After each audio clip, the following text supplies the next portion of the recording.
Anybody know?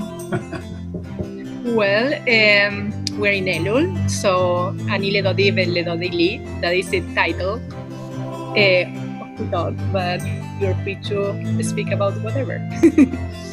Imagine, Rabbi, all these young people are singles from all over the world, and they're connecting now.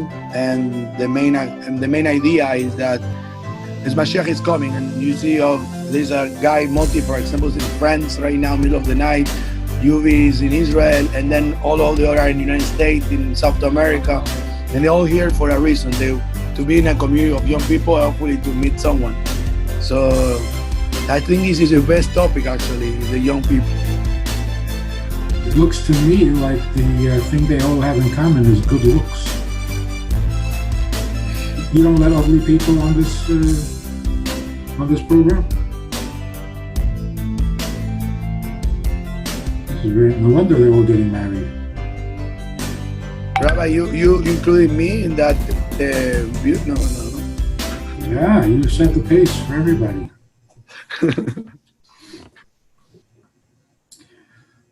Ani l'doidi v'doidi li.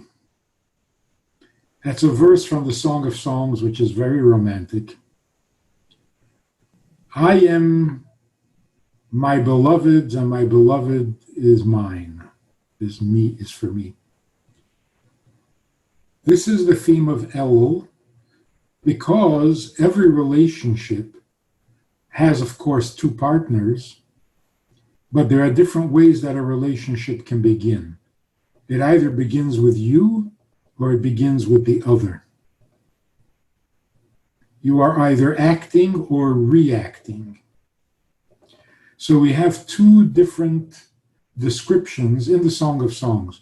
In one verse it says, Ani l'doidi v'doidi li, I am my beloved, I am his, and he is mine. But then there's another verse that says, Doidi li v'ani loi. It's a more popular song. My beloved is mine, and then I am his.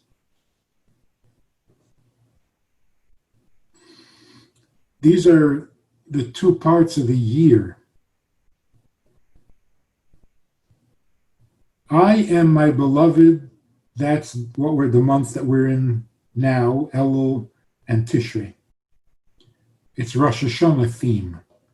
My beloved is mine, and then I am his. That's the theme of Pesach. In other words, who started this relationship between the Jews and God? In the holiday of Pesach, God started. We were in Egypt. We were too busy to think about anything, too oppressed. And God came to take us out of Egypt. And we responded to him with great devotion. But on Rosh Hashanah, God says, you start. You make me king. So when the theme is liberty, freedom, God can start. It doesn't matter. We are no less free if God gives us the freedom than if we begin the freedom movement. But when it comes to royalty, God being king, there's a huge difference whether he starts or we start.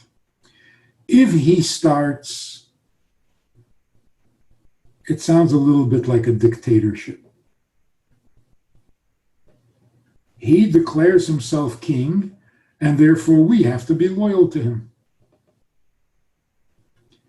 But if he asks us, he waits for us to declare him king, then he's not a dictator. Then he's a real king. Because in Torah, in Jewish thinking, a real king is not a dictator. So we have to make him our king. That's the theme of Rosh Hashanah. So at this half of the year, we have to start the relationship. When it comes to the miracles of Passover, he starts the relationship. Between the two of us, we got a pretty good thing going. So let's try to appreciate, what does it mean that we start the relationship? How can we start anything? We don't exist unless he creates us. How can we start anything?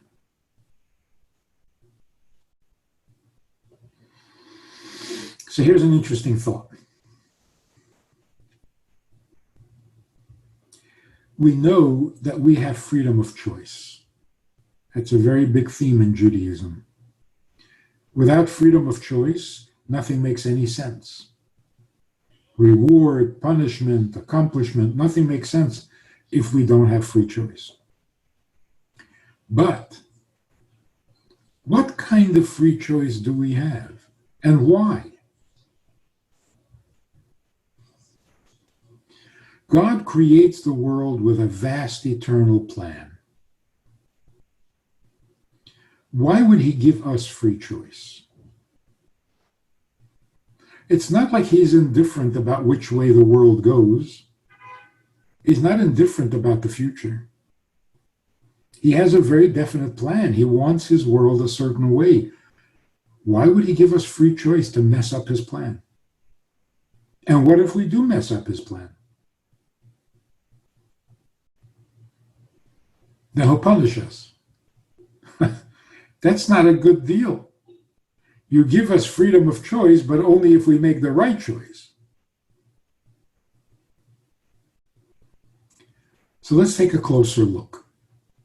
What kind of free choice do you really have?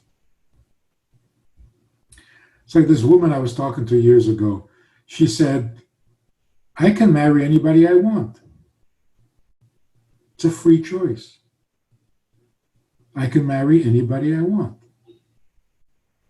Well, that sounds pretty dramatic. You can marry anyone you want. There are 7 billion people in the world. You can marry any one of them, can't you? Well, theoretically, some of them are already married. Most of them you will never even meet. So can you marry any one of them? Well, not really. You can only marry someone you meet. You can only marry someone who is not yet married to somebody else. You can only marry someone who agrees to marry you. What are we down to now? 3 people? So what happened to I can marry anyone?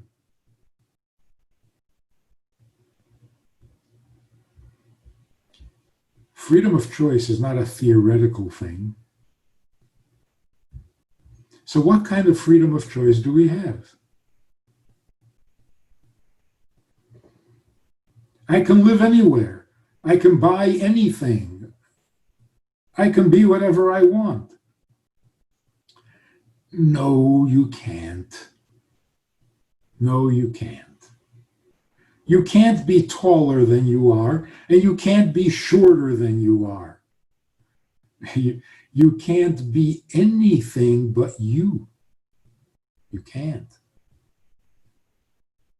So really, your freedom of choice is very limited.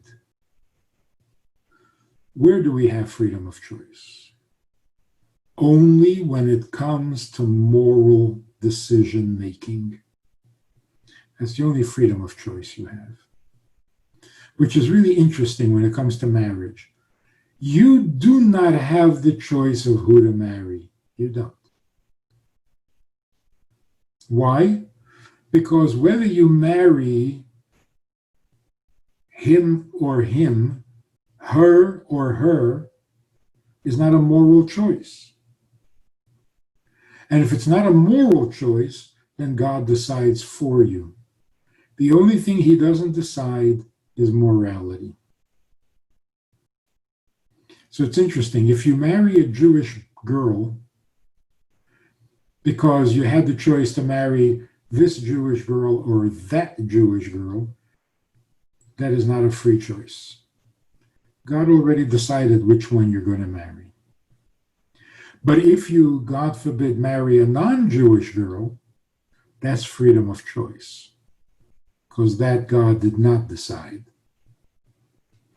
That's a moral question in Torah. So where there's a mitzvah or a sin, where there's right and wrong, where there is God's way or not God's way, there you have free choice. But when it's not a question of God's way, both are good, then God makes the decision. To put it in simple terms, and this is quite dramatic, the only freedom of choice that we have is to love him or not to love him. That's it. And that makes sense. Because the only thing he can't do is make you love him. Because if he makes you love him, then it's not love. Make sense? God can make every decision and it's fine. So if God decides you're going to be wealthy, what's wrong with that? Why can't he decide? Why does it have to be your choice? If God decides that you're not going to be wealthy, if God decides you're going to be poor, it's his decision and it's done. What's the problem? You have to decide to be poor? Not going to happen. So he has to decide. The only thing he can't decide is whether you're going to love him or not. So what freedom of choice do we have? Only when it comes to devotion. There's no such thing as forced devotion. That's where he has to give us freedom to make the choice. So to do a mitzvah or not do a mitzvah, that's a choice. Everything else, and again, this makes sense. We have the option of being a partner with God in creation or be his opponent, to work with him or against him. That's the only freedom that he has to give us. Because he wants real devotion, he wants real love. If he forces it, it defeats the purpose. And that's why the theme is either I am my beloved or my beloved is mine. Either he starts and we respond, or we start and he responds. But in what? In devotion. I am yours, you are mine. So it's interesting because love has become an idol. Americans worship love. It's kind of a Christian thing. God is love. Love is God. Everything is love. The solution to every problem is love. The solution to crime, well, we have to love each other. Right now, we're killing each other. You're talking about love?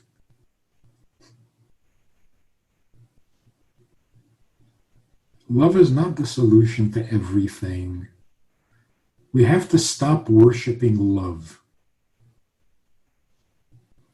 And here's what we see from the wording of the Song of Songs. I am my beloved's, and my beloved is mine. What does that mean? It means the love is already there. He's my beloved. But I'm not his. I love him, but I'm not his. The love is selfish. Love can be very selfish. I want love. It's not about you, it's about me. So imagine a man saying to a woman, I love you for your money, because she has a lot of money. And he says, I want to marry you for your money. Anything wrong with that? Everybody gets upset. But really, what's the problem? She has money. He really likes money. So it's a perfect match. She has everything he wants. Money. So why is that so offensive? Why is that so objectionable? He wants to marry her for the money. So most people, when you ask, what's wrong with that? They say, well, what's going to happen when she runs out of money? Yeah, that's paranoid. Why do you think she's going to run out of money? And that's the problem? The problem is that when she runs out of money, he will stop loving her? No. The problem is he doesn't love her in the first place. He loves the money. And when he says, I want to marry you for the money, he doesn't mean I want to marry you. He means I just want the money. So why is it so offensive? Because he's actually saying, can I just have the money? It's all I want. But it's your money. So how am I going to get your money? Now, if you would just hand it over, that would be perfect. Just give me the money, and I don't have to marry you, and we don't have to get entangled. Just give me the money. I'll love you forever. No, you never loved me. You're never going to love me. It's all the money. So what he's basically saying is, in a perfect world, you would just give me the money and I will be very happy. But you know, the world is not perfect. Nothing is simple anymore. To get your money, I have to marry you. So what can I do? I'll marry you. But it's a lie. He's not marrying you. He's marrying the money.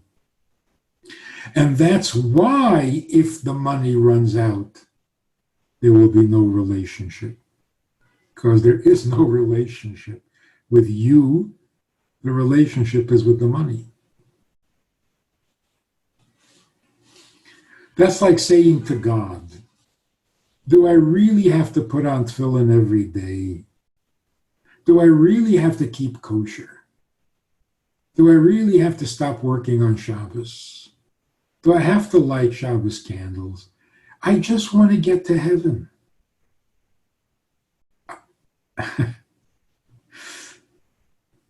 I just want a seat in heaven when I die. Just give me a piece of heaven. Why does everything have to be so complicated? No, I can't get to heaven without mitzvahs? Okay, fine. Fine, I'll do mitzvahs. But if you would just let me into heaven, you know, it's so offensive. But literally, that's what has become of Christianity for most people. Just let me into heaven. But here's the shocking thing. What if a man says to a woman, I want to marry you for love? I love love. And I love you, and you love me. Let's get married. Why should we get married? For love. So this young couple came to me a while ago and said, we need a rabbi to do our wedding because we're very much in love and we want to get married. I said, you're in love? They said, yes. I said, too late. Now you can't get married. Why not? Because the only reason you're getting married is for love, and you already have the love. You put the cart before the horse. So you already have the love. Why do you bother getting married?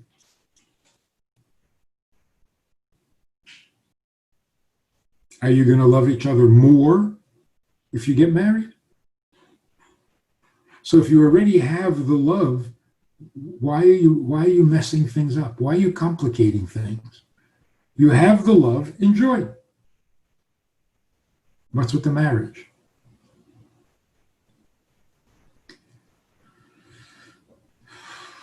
Why is marrying you for your love any better than marrying you for your money? It's a shocking thought, no? People say, marry me for my money. What if I didn't have any money? Yeah, I wouldn't be interested anymore.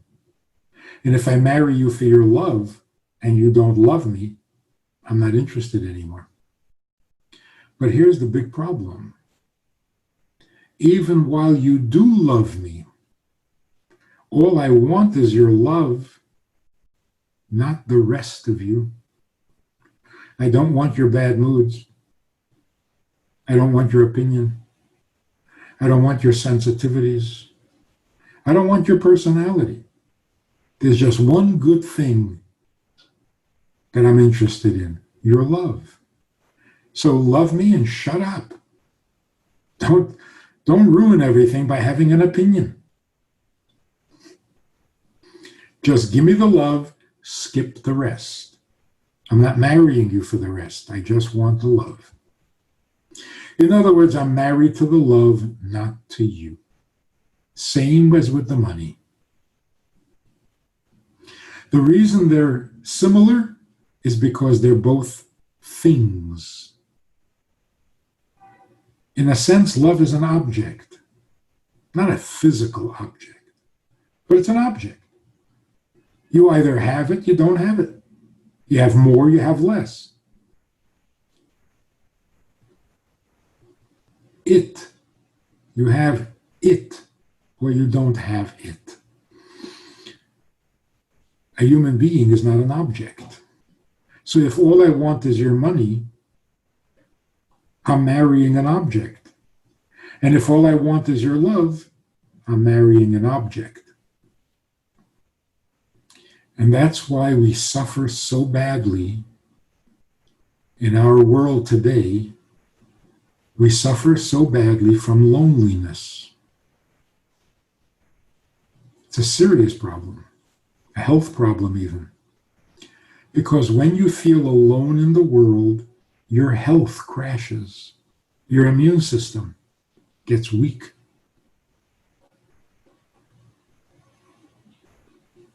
What is the solution to being alone? How do you stop being alone? By being married to someone who wants you, not something from you, not something about you, not some part of you. In fact, you might say, marrying for love is pornographic because it's objectifying a person. It's saying, I don't want you, the person, I want this thing called love. Isn't that pornography? I see something about you that I want. It could be sex, it could be love, or it could be money.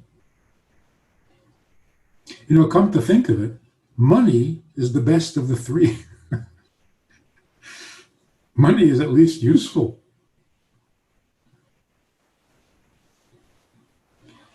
So what does it mean? I am my beloved. We're already loving each other, but that's not enough. I have to become his. He has to become mine. Yeah, because we love each other. But because we love each other, we want each other, not we want the love.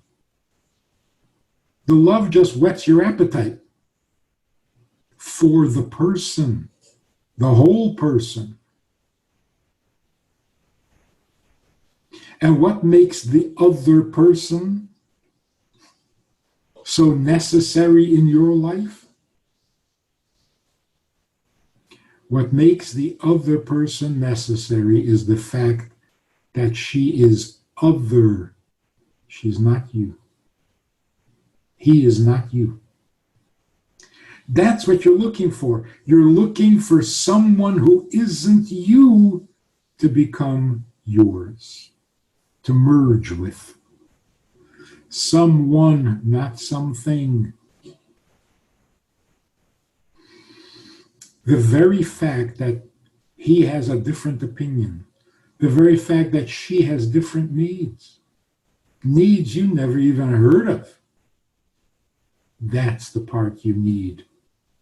Because if you marry your clone, you're still alone. The only way to stop being alone is to have someone else, some other person in your life. What makes her the other person? What makes him the other person? Not what you share in common, but the things that make you distinct.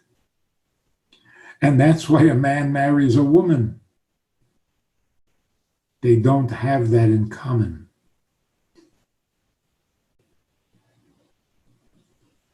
It could be easier to marry someone you have more in common with. At least theoretically, it would make more sense. A woman should marry a woman, a man should marry a man. They understand each other. Yeah, but they don't need each other.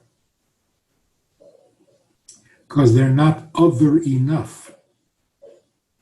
Mars and Venus, that's other enough. You can't get more other than that. God and human beings, that's other. So why does God give us freedom of choice? Because he wants someone beside him, not just him alone. But in order for us to be someone other than him, we have to be able to hate him.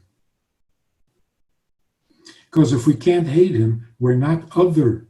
We're just like an angel, a clone.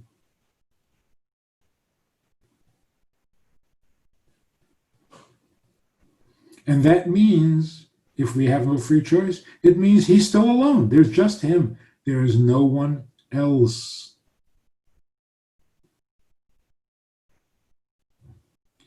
So here's the amazing thing that we need to keep in mind as we go into Rosh Hashanah. Rosh Hashanah, the beginning of the year. You know what God considers the beginning of the year? The beginning of the year is when you begin to ask for him. With your freedom of choice. That's the beginning of everything for him. When having freedom of choice, you could hate him back, you could love him back, or you could ignore him completely. When we blow the shofar and say to God, we want a relationship. We want you as our king. That's all he needs to hear.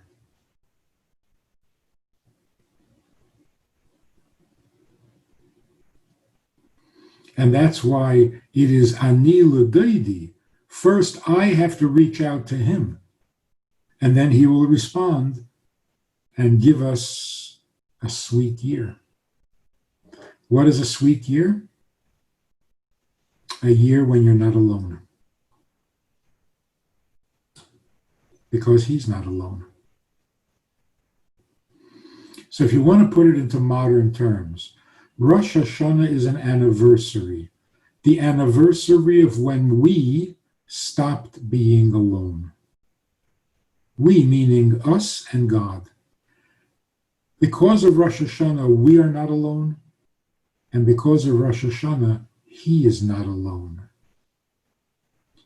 Because with our freedom of choice, we ask Him to be our King.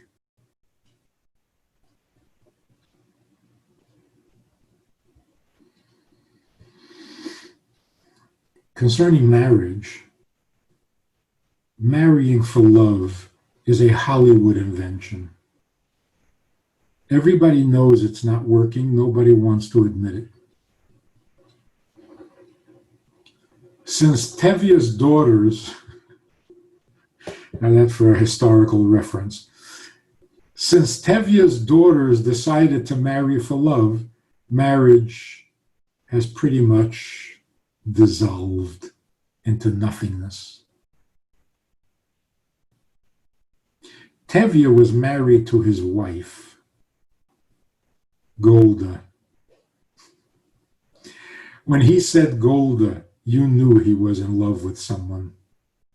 Someone, not something. But his daughters decided to marry something. Something about their husband, not their husbands. And since then, marriages have become flimsy, shallow, annoying.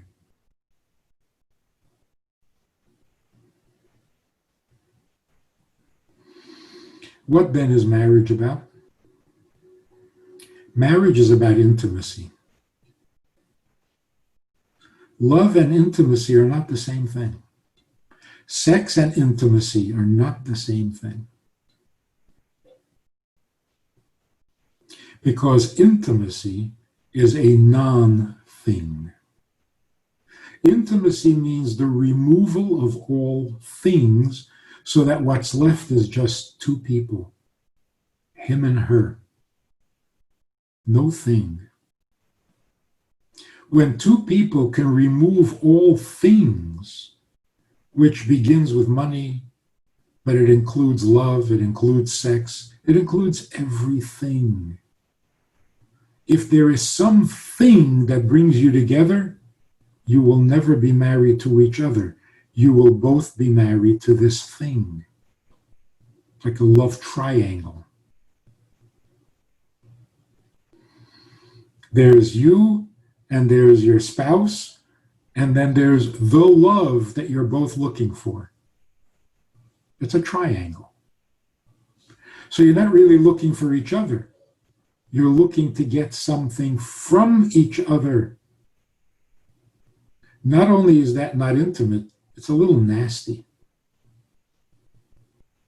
Using someone to get what you want. Not nice. So what then is intimacy? Intimacy means we have this God-given gift. I can put aside everything and just want you.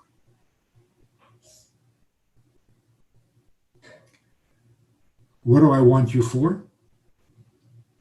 Nothing.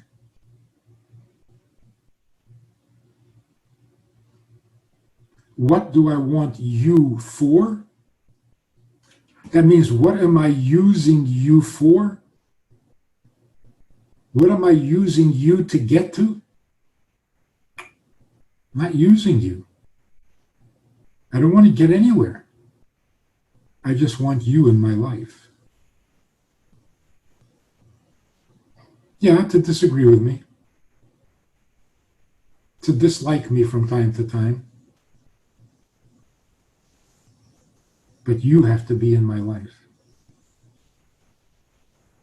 It is a God-given gift. It's almost superhuman.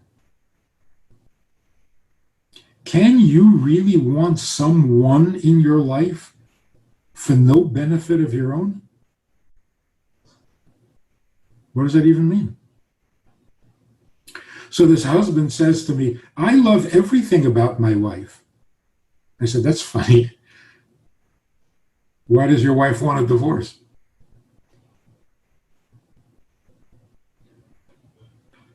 He loves everything about her.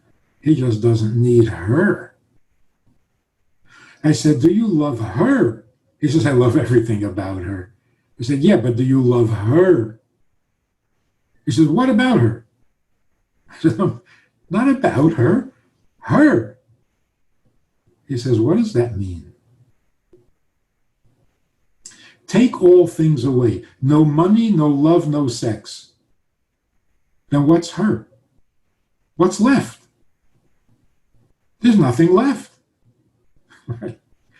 There's no thing left. Now it's just her. And her you don't want. No wonder she feels alone in the world. And yes, you do love everything about her. She's fantastic. Everybody loves everything about her. What's not to love? The only thing you don't love is her. In fact, you don't even know what that means. Take things away, there's nothing left.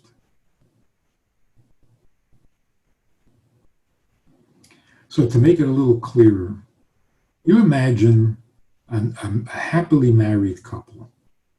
First of all, can you imagine that? A happily married couple. But he's out of town. She misses him. Ask her, what do you miss? She'll say, I miss him. Yeah, well, what about him do you miss? No, I miss him. He is not home. I miss him. Yeah, what do you miss about him? No, I miss him. You mean there's no one to take out the garbage? No. Him. The funny thing is, she does miss him. But the minute he walks in the door, it switches to something.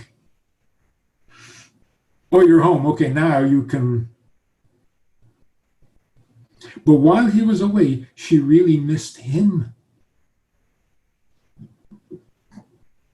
See, that's like Jews being in exile. When we were living in Israel with the prophets running around, with a holy temple in Jerusalem, we were at home. God was home. We got hung up on things. God said, this is not good. I don't want this kind of a relationship. So we were sent into exile. We miss him. Oh, you really want a temple back? I'm not really interested in a temple. I miss him. Oh, you want to see his miracles daily? No, I'm not interested in miracles. I would just like to be closer to him. Where is he? Oh, you want him to come and save you from your problems? No, I really miss him. I miss feeling whole. I miss that relationship where he is mine and I am his. Do I love him? Actually, I kind of hate him.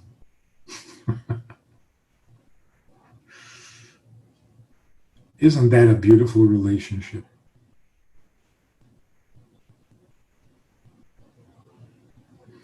Love can't be the objective. You don't live for love. You don't marry for love. You don't die for love. There's got to be something much more significant than that. And when you have that which is much more significant, of course you're going to love it. Quick example.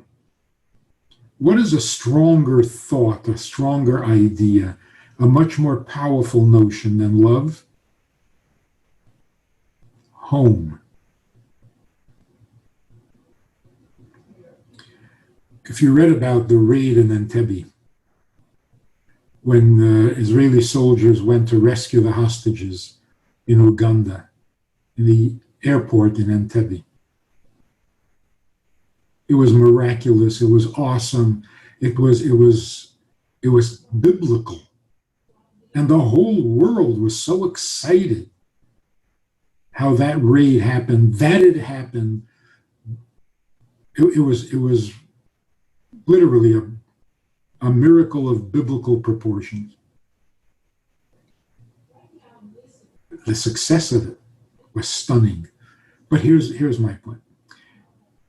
There were over 100. There were 100 hostages, just the Jewish passengers of this Air France flight. They released all the non-Jews. They kept only the Jews as hostages. When these soldiers eliminated the terrorists, there were 6 of them, what did they say to the people who they rescued? Did they say, we came all this way to save you because we love you? No, they didn't say that. And it would have been tacky. They said the most perfect thing they could have said. The most perfect. They said, let's go home. That's all they wanted to hear. That said everything. So imagine having a home. A home means a place of yours, which means the place where you belong. You don't just happen to be there, you belong there. If you go to school, you belong there? No, you're just going to school. You have a job, you go to the office, you go to the store, you belong there? No, you got a job to do. The only place you belong is home. So when you're home, you are where you belong. What do you do at home? Exactly what you're meant to do. A job? Maybe you should change jobs. Maybe you need a promotion within your job. But when you're home, what you do there, that's exactly what you're meant to do for the rest of your life. You're not looking for promotion. You're not looking for a new home. You just want to be home doing what you're supposed to do. So home means you are where you belong, where you're meant to be, and you're doing what you are meant to do. And with whom? The people that are yours. Your spouse, your children. So you are where you're meant to be, doing what you're meant to do with the people you're meant to be with. That's a little piece of heaven.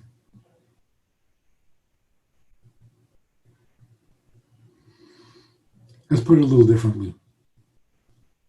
When you're home, there's no place else you'd rather be. How often do you feel that? No place else you'd rather be? And you're doing what you do at home, and there's nothing else you'd rather do. Nothing. And with whom are you doing it? With the person that is yours. There's no one else you'd rather be with. Now, if you could experience this even for 20 minutes, there's no place else you'd rather be, there's nothing else you'd rather be doing, and there's no one else you'd rather be with. That's more than love. That's intimate. That's not about anything.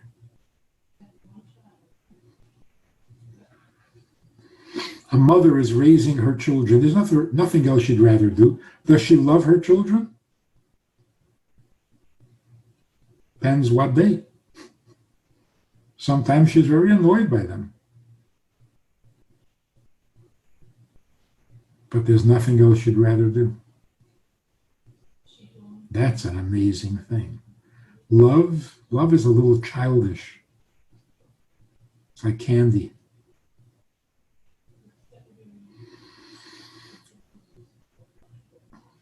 So here's what we're saying to God. I may love you and you may love me.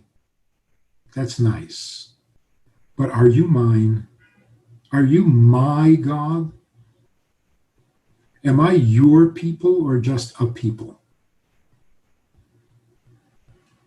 That's Rosh Hashanah. On Rosh Hashanah, we say to God, be our Father, we'll be your children. Be our King, we'll be your subjects. Be our Creator, we'll be your creation. It's more than love.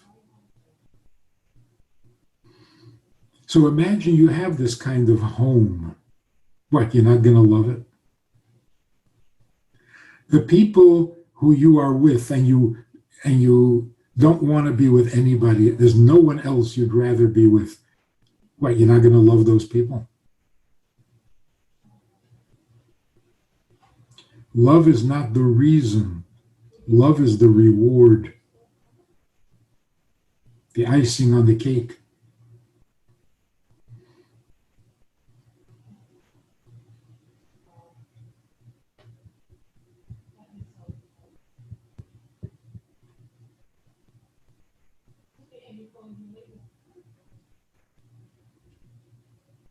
What do you think of this?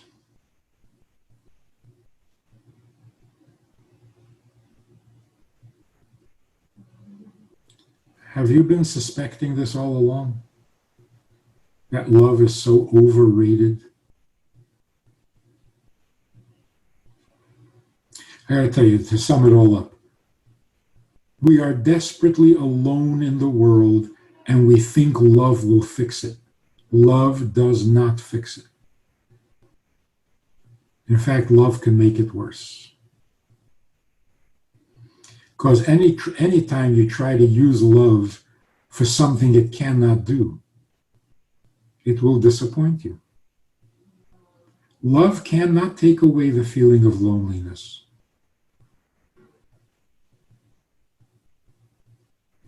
Actually, you know the song Piano Man? Wave your hand if you know it. Billy Joel, Piano Man. Remember that line in the song where he says, they are sharing a drink they call loneliness. But it's better than being alone. Brilliant. Brilliant. Loneliness you can share. Two lonely people get together and spend an evening together, they're not so lonely. But then you go home to an empty apartment. You're not lonely again. Now you're completely alone. Loneliness you can share. Alone, you can't even share it.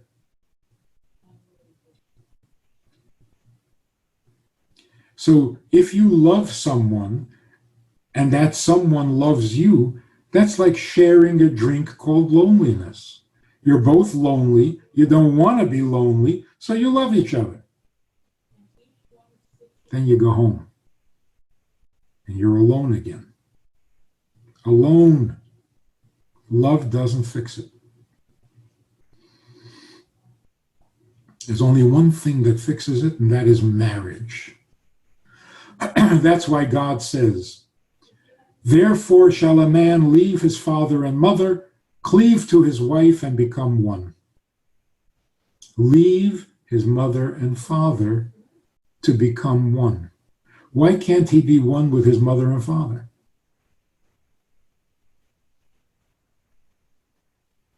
No matter how much your parents love you, no matter how much you love your parents, no matter how devoted you are to them or they to you, you're alone.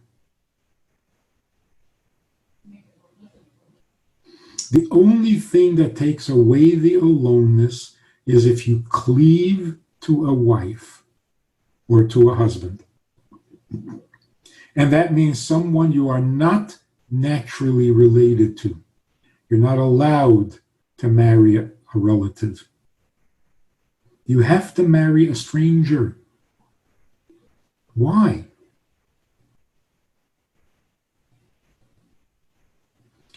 Because you're not looking for love. It's much easier to love your brother, your sister, your father, your mother. But it's not love. It's marriage. Marriage means a merging of two individual, independent beings to where they become one. Now you're not alone.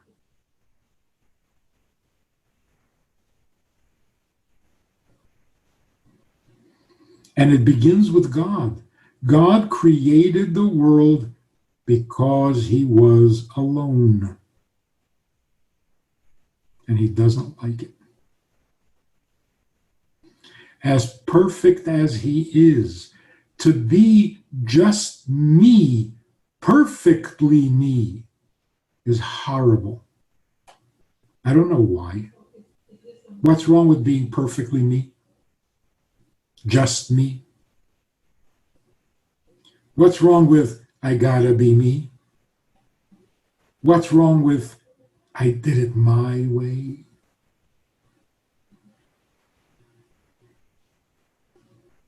It's good if you can do it your way. That's a talent. If you're fiercely independent and totally self-sufficient, you're a talented person. But you're alone with your perfection. So what good does it do? God is perfect, but he was perfectly alone. And for some godly reason, that's not good. It is not good to be alone.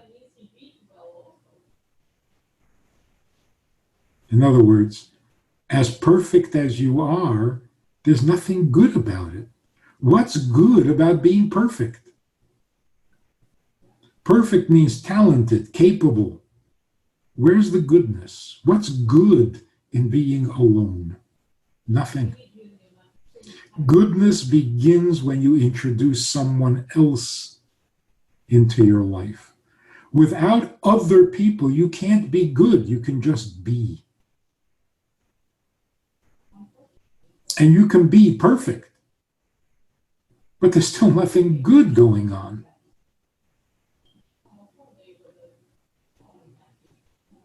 So God started it by creating us so that he is no longer alone. The only thing is, you want someone else besides you, but not if they're going to fight you. You want them with you, not against you. So God gives us freedom of choice so that we are not him, but we can become him by choice. We can become his, just as he chose to be ours. So here's what God said at Mount Sinai. You're familiar with the words, but I'll interpret it a little differently. The first words of the Ten Commandments is, I am God, your God. What is he saying? You got to translate it like this. I, God, Anechi Hashem, Elekecha, I am yours. I, God, am yours. That's what he said. I, God, you think I don't need anybody, right? Because I'm God? No. I am God, and I am perfect, but I'm yours. I'm obsessed with you. I need you in my life. And therefore, the only proper response is, I am yours. So imagine God says, I am yours. And we say, yeah, I love you. No, wrong answer. Wrong response. God didn't say he loves us. He said he needs us. Very different.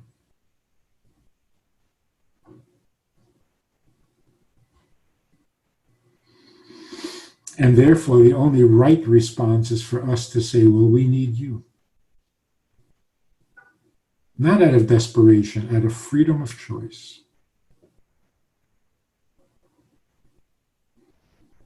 We need to be yours. And by the way, when you think about it, when anyone ever says, I am a Jew, that's powerful language for the rest of the world. You say, I'm a Jew, you may be taking your life in your hands, depending on where you are. Why is that? Why is the word Jew so powerful?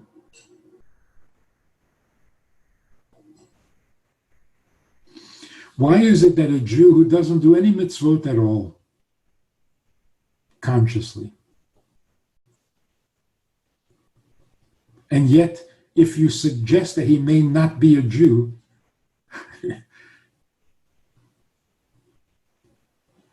he'll go ballistic.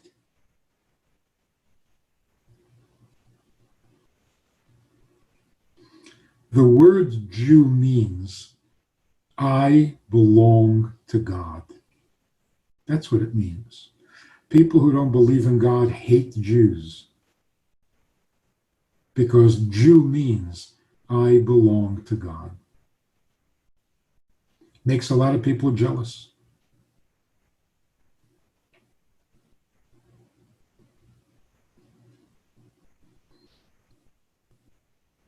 That's what Rosh Hashanah and Yom Kippur are about.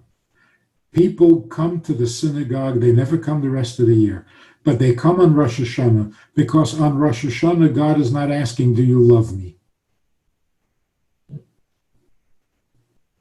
On Rosh Hashanah, God is asking, are you mine? And the answer to that for every Jew is yes.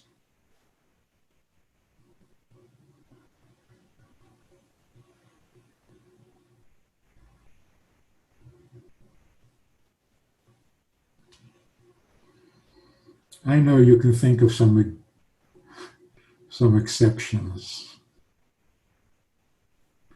But deep down inside, even the exceptions, when they say I'm a Jew, they mean I belong to God. Because he belongs to me. So when we say we are the chosen people, you know what that means? God says, I choose you, I chose you from all the other nations. You know what that means, I chose you? It means I'm yours. I'm yours. Put that in your pipe and smoke it. So you can say, I'm not interested. God says, yeah, but I'm still yours. So, well, I don't care. Yeah, but I'm still yours. If anybody, God is saying, if anybody asks me who I am, I will say, I am the God of the Jews, the God of Israel. That's who I am. So, like it or not, I'm obsessed with you. When a Jew says, yeah, well, I'm a Jew, that means that whether you like it or not, you belong to him. You are his. As irrationally as he is ours.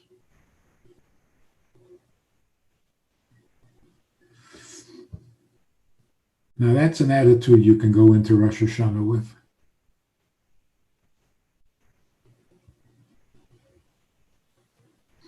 So let me end with this. A guy is running down the street like crazy. You stop him and you say, what's the matter? Where are you running? He says, my wife is not feeling well. I'm running to get the doctor. And you say, wow, That's beautiful. You really love your wife. He says, love? I'm not so sure. We don't get along so well. So imagine saying, well, in that case, why do you have to run? Slow down, take your time, let's have a cup of coffee. You'll go for the doctor later. He would say, are you crazy? My wife needs a doctor. You say, but you don't love her. He would answer with those famous words. What's love got to do with it? My wife needs a doctor. I run. A Jew comes to the synagogue on Rosh Hashanah. You say, wow, you really love God. He says, love God? I don't know if I love God. So, well, then why do you have to come to the synagogue? Let's go play some golf. And the Jew said, no, it's Rosh Hashanah. So what does that mean? You don't love God. Every Jew will say, what's love got to do with it? I'm a Jew. It's Rosh Hashanah. It's Yom Kippur. What's love got to do with it? It's who I am, not what I want. I want love, but this is not about love because it's not about what I want. It's about who I am. Ani ledodi v'dodi li. I am his because he is mine.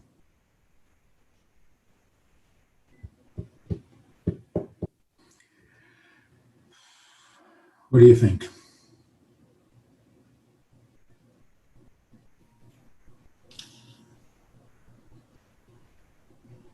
I don't love my wife, Rabbi.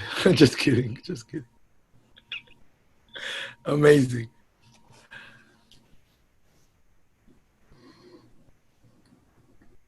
That's what we call intimacy.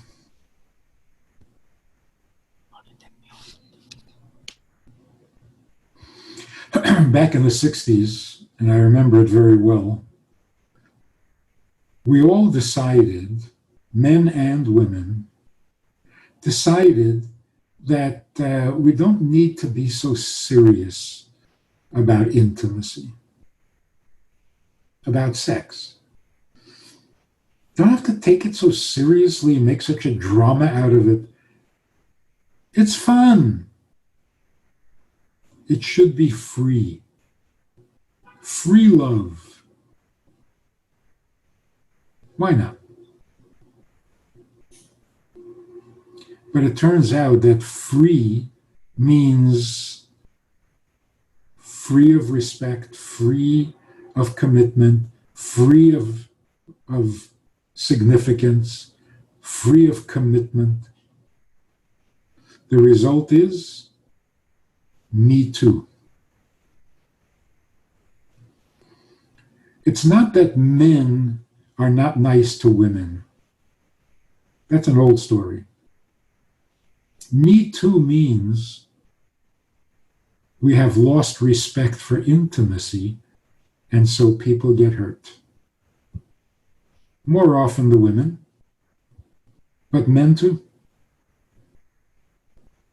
Women in power can be just as ruthless as men in power. But that's not the new phenomenon that we're facing. The new phenomenon is men who respect women will be offensive and abusive because they think it's fun. Because didn't we all decide to just have fun? So why did I do what I did? I was having fun. When did it become so serious? So I made a joke, so I sent you a picture. So aren't we supposed to have free love? Thankfully, there are enough women with self-respect who say, no, this is not working. Free love means everyone gets hurt. Got to stop that. And respecting each other is not enough. You got to respect the power of intimacy. You can't play with it. You can't have a little intimacy. You can't have a joking intimacy. You can't. It's either intimate or it's abusive. It's one or the other.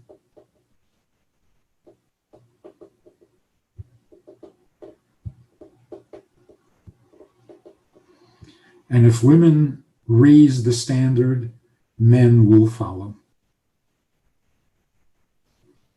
Men always live up to what women expect of them. And that's why if you expect little, you're going to get very little. We don't bother unless women demand. So if you set the standards higher, men will rise to the occasion and be more dignified, more respectful, more considerate. But don't settle for less.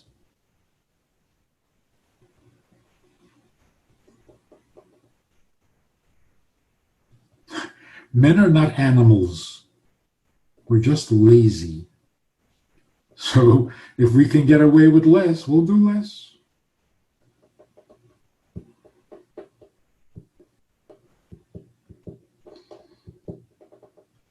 The biggest compliment you can give someone is to expect more.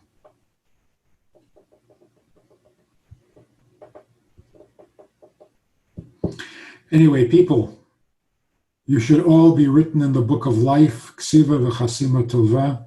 We're going to have a good year. I promise you, we're going to have a good year. As soon as this one is over,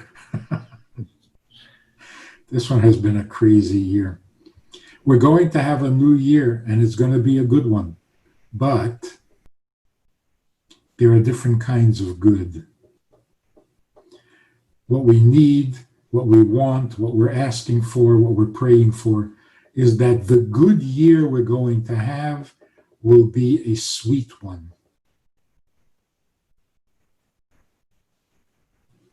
There's all sorts of good food.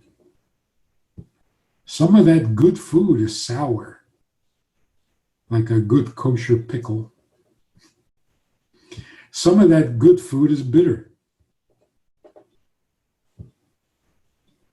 like schug. But we want the sweet food. There's good and there's good. We want a goodness that is sweet, or a sweet goodness. That's why we dip the apple into the honey. So we should all have a good and sweet year, so that all the pain of this past year, and all the confusion, and all the torture of not knowing what's coming next, all of that should show its purpose. We should see the benefits that came from it, and there are certainly going to be benefits. But when we can see it, it's a lot sweeter than when we have to believe it. So, Shana Tova Umesuka.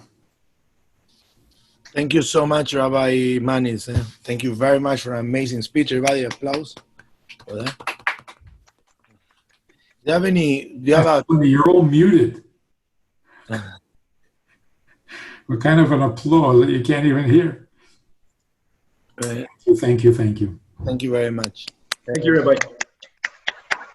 Do you have any maybe questions, or Denise? Do you have time, Rabbi, or you have to go to sleep? I have time. I got no place to go. Well, Benny was asking if you had any suggestion for the Shido when we're meeting people, we're single and we're starting to go. So what would be your recommendation? Keep your mind on the goal. The goal is not to be popular. The goal is not to attract attention or to win the most popular girl or the most popular guy. This is not a contest. You're looking for your soulmate, for the one you're destined to spend the rest of your life with. That's not game. That's not fun. That's real. So don't be distracted. If it's not your soulmate, then you don't want to waste time with just dating or partying or sharing a drink called loneliness. Don't do that. Find a way to not be alone, and that means marriage. Sharing drinks of loneliness, it's endless. It just leads to depression and miserable feelings. So there's no partying for the sake of partying. There is no dating as an alternative to marriage, like a quasi-marriage. We've been dating. What does that mean?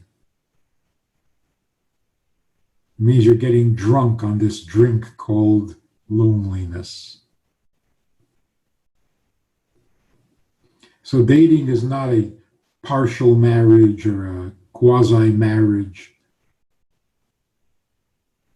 Only the real thing works. And when you marry for the right reasons and not for love, your marriage will be as solid as Tevye and Golda.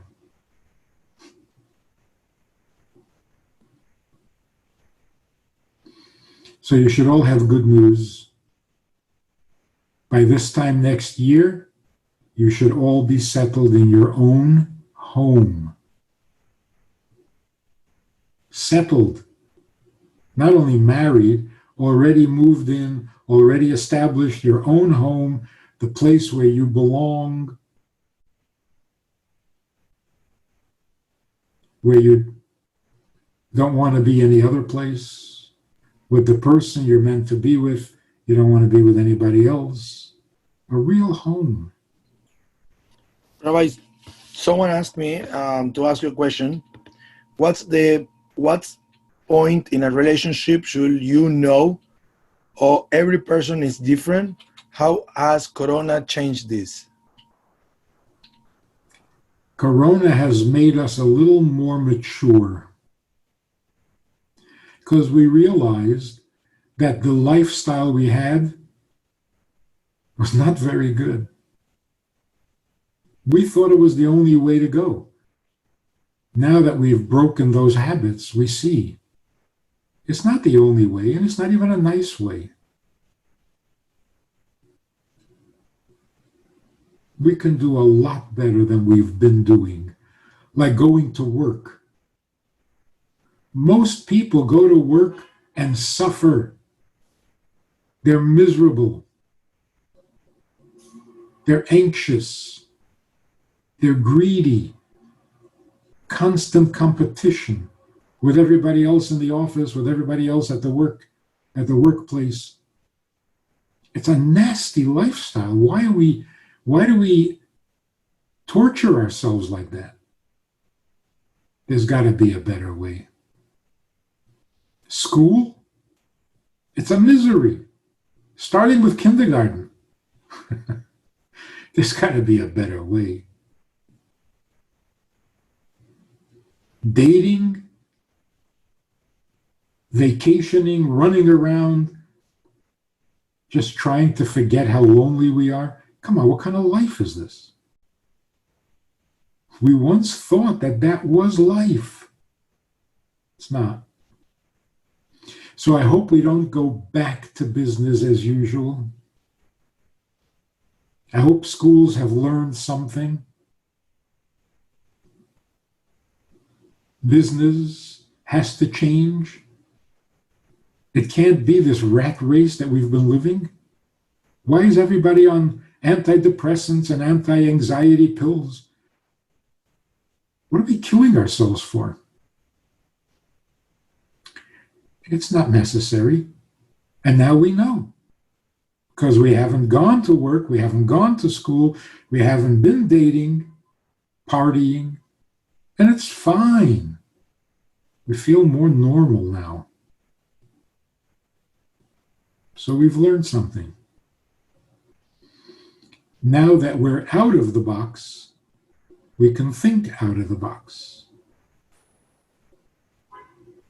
See, we got to come up with a better lifestyle than what we had. We don't want it back. We want something much better. Much nicer, more humane, more innocent, more true.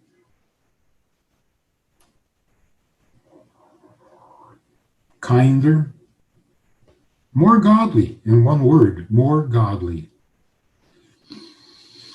So yes, we have benefited greatly from this quarantine. It just shouldn't get out of hand. It's, everything can be abused. But I think the vast majority of human beings are more mature and healthier in some way as a result of it.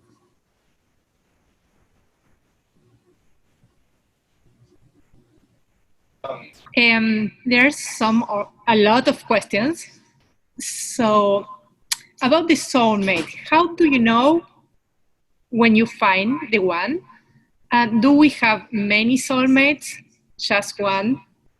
And what happens if the soulmate that was assigned in the beginning had a problem, died, married someone else, etc.? What happened with the other half? Soulmate means very simply the person you're going to marry. Because it's another part of your soul. One soul can get divided into parts. Marriage means a reunion of two parts of a single soul, and that's why you can become one. It's not just a poetic concept. You literally become one. You become inseparable. That's a soulmate. How do you know who your soulmate is? You don't until you're married. So the benefits of knowing that there is a soulmate and that you're going to marry your soulmate is, number one, stop worrying. You're going to marry your soulmate. It's already been chosen. It's already been decided. And number two, when you are married, knowing that this is your soulmate, you will try your best. And even if things are challenging and difficult, you'll put in a lot of effort because this is your soulmate. It's worth the effort. Whereas if it wasn't your soulmate, it was just a person you happen to like for a while, and now you don't like him anymore, you don't like her anymore, so fine, so say goodbye and end it. Why go for therapy and work on it? What for? It was a mistake. Call it off and go home. But if it's your soulmate, you do try anything to save the marriage. So what do you need to know? When you've met somebody who has all the qualities you're looking for, you hope that that's your soulmate. You want her or him to be your soulmate. That's good enough. Agree to get married. If you do in fact get married, now you know it's your soulmate. And if for some reason the marriage doesn't happen, it was not your soulmate. But here's a little hint. don't have time to get into this. Aside from everything good and nice about the guy, you have to feel a trust. You have to look up to him. You have to see something in him that makes you want to be part of his life. You want to support him in his life. You'll follow him to the ends of the world. That's if you're looking for a husband. Not a partner and not a wife. A husband. The husband, on the other hand, has to feel about the person that he's so in love with or so interested in. He has to feel like, I want to take care of this person for the rest of my life. I will take any responsibility. I'll do anything it takes to take care of this woman. So if she feels, I want to take care of this guy, something's wrong. If he feels, I am so impressed with her, I would follow her to the end of the world, something's wrong. He has to bring out the woman in you, and you have to bring out the man in him. That's good chemistry. That means that when you're sitting with him, you feel really feminine. And when he's sitting with you, he feels really confident and masculine. That is so important. You don't want this crazy arrangement of 50-50 partnership. Yeah, we'll split everything. What does that mean? You'll be a male half the time, and he'll be female half the time? What are you saying? There's no 50-50. You have to be 100% wife, and he has to be 100% husband.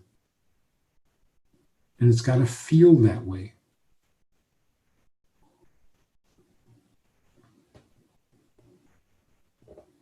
So this woman calls and says, I'm going out with this guy. I love him. He is the sweetest. He is the kindest. He is the most gentle. I don't know why I'm hesitating marrying him.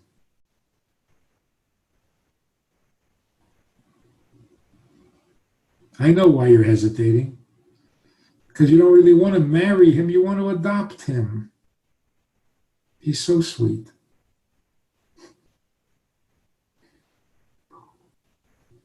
It's the mother in you that loves him, not the woman in you. You want to be his husband.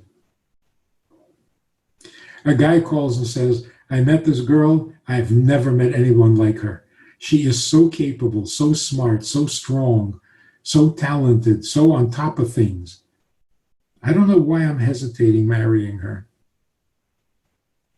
I know why.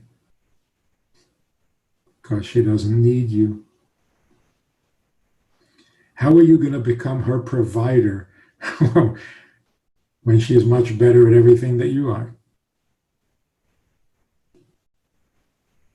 You're not going to be a husband. You're going to be her wife.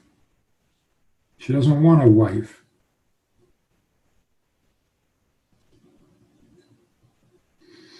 So good chemistry means when you're sitting with him, you feel like, I'll be part of whatever he wants. I'll join him. I'll support him. I'll back him on anything. I want to be in his life. He has to be feeling, I can take care of this woman. I want to take care of her for the rest of my life. He's feeling husbandly. She's feeling wifely. That's good chemistry. You're bringing out the right character in each other. But if you're both excited because you're both good looking and the sexual energy is really strong, that doesn't prove anything. In fact, if he's the kind of guy that any woman would want to marry, then why are you marrying him? Let him marry any woman.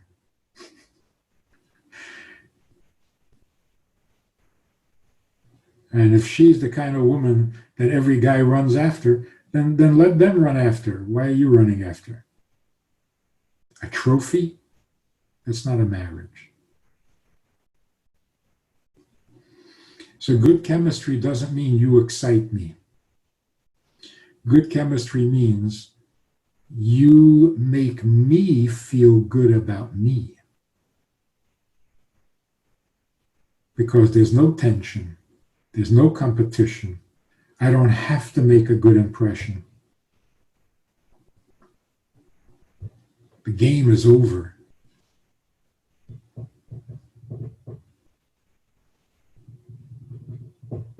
So look for that. And if it's not there, just walk away. Don't waste your time. Because the only way a man is good for a woman is if he's a husband. As long as he's just a man, he's not good for you. Don't waste time with a man. Men should stay away from women. A husband should be very devoted to his wife. See how different that is? So, a woman is not running around looking for a man. That's degrading. You're not looking for a man. You're looking for a husband. Men are cheaper by the dozen. And a man is not looking for a woman. That's sexist. A special woman, a certain kind of woman. That's ugly. A man is looking for his wife, for his lost rib. He wants his rib back. Are you my rib? Are you my soulmate? Husbands and wives are very good for each other. Men and women are not good for each other. You know that. You know that. You've seen it 100 times. But the myth, the Hollywood myth, man has to have a woman has to have a man. That's only in the movies.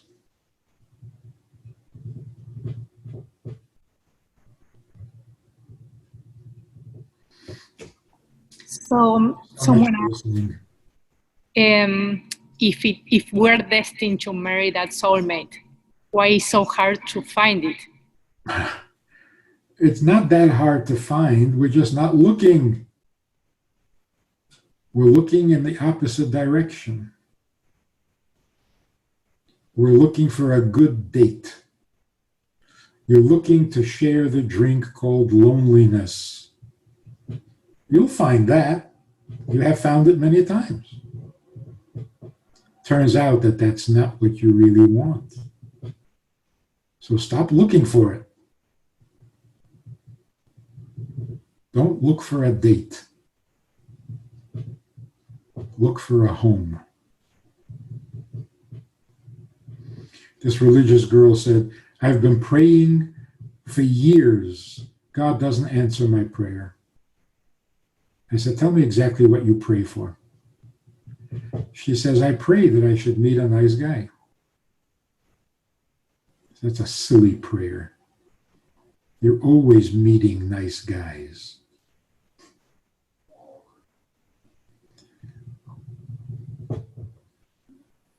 She says, okay, so from now on, I'll pray to meet the right guy. I said, why are you so stingy? You want to meet the right guy, and then what? Oh, then you want him to marry you. So why don't you just say that? Why are you letting God off the hook? Just let me meet the right guy. I'll take over after that. No, you won't. If you really believe in God, tell him what you really want. Why are you making it easy on him? Don't ask to meet a guy. Don't ask to meet the right guy. Don't ask to fall in love. Tell him what you really want. This time next year, you want to be living in your home with your husband. Of course, you'll meet him first. But ask for what you really want, the whole package, not one piece at a time.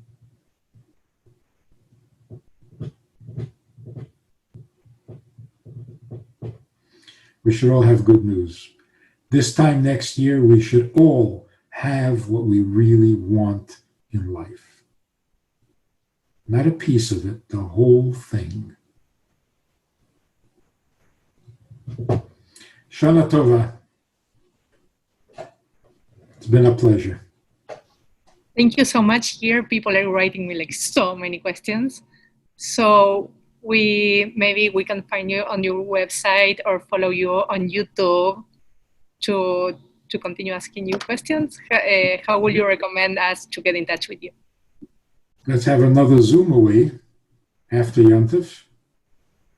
With just questions. I won't say anything. I'll mute myself. Be well. Shana Tova. Thank you so much. Thank you so much, Rabbi. He left, no? Rabbi left. He left. That was enough. I have so many questions here, like in the chat. So Alex Hertzberg from Chile will answer the questions.